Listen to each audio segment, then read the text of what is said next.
Agarang namahagi ng tulong ang Iglesia ni Cristo sa mga residenteng naapektuhan ng pagbaha dahil sa bagyong Maymay at Habagat. Kabilang sa mga lugar na nakaranas ng matinding pagbaha ay sa Parañaque City, particular sa San Valley, Talon 2 at Talon 3 sa Las Piñas City at mga barangay na nasa coastline ng Laguna de Bay sa Muntinlupa City. Sinamantala ng mga ministro ng Iglesia ni Cristo ang pamamahagi ng relief goods sa sandaling tumila ang ulan.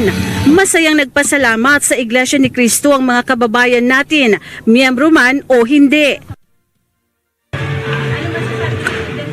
Maraming salamat po dahil meron na rin pong pambigas. Maraming salamat po sa iglesia. Ay, papasalamat po ako dahil meron silang tulong na binibigay sa amin. Papasalamat po sa ating pamamahala na mabilis tumugon. Papasalamat po sa una sa lahat, sa ating Panginoon Diyos at siyempre sa pamamahala sapagkat yan lagi niyang naalaala ang mga kababayan natin na nasasalanta ng mga kalamidad. Sila ang unang lahat sa kauna-unahan na tumutugon sa mga ganitong activity. So sa ngayon po, ang nagbigay pa lang ng tulong sa inyo? Kayo po, inakit po ako ng mga kapitbahay namin. Malaking tulong po yun sa amin. Maraming salamat po. Maraming salamat po sa pamamahala kasi po naalala po talaga kami. Lagi naman po nandyan ang pamamahala. Lagi po nakagabay sa amin. Unang-una sa awa po ng ating Panginoon Diyos. At kinasangkapan po kayo.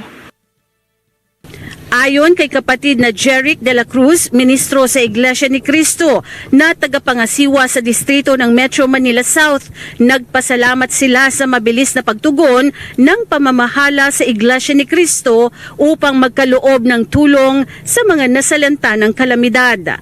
Anya, pagpapakita ito ng pamamahala sa iglesia ng kanilang pagmamahal at pagmamalasakit sa kapwa-tao. Nagpapasalamat po ang mga kababayan natin na narito po sa dako ng Parañaque, Las Piñas at Muntinlupa.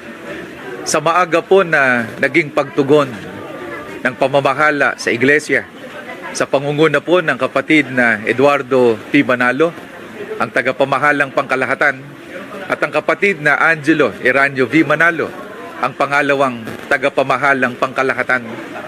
Sa kanilang naging maagap na pagtugon po sa pangangailangan ng ating mga kababayan, na kahit po halos hindi pa humuhupa ang baha ng tubig sa mga nasabing dako, ay nakapagpadala na po kaagad sila ng mga bagay na kailangan po ng ating mga kababayan.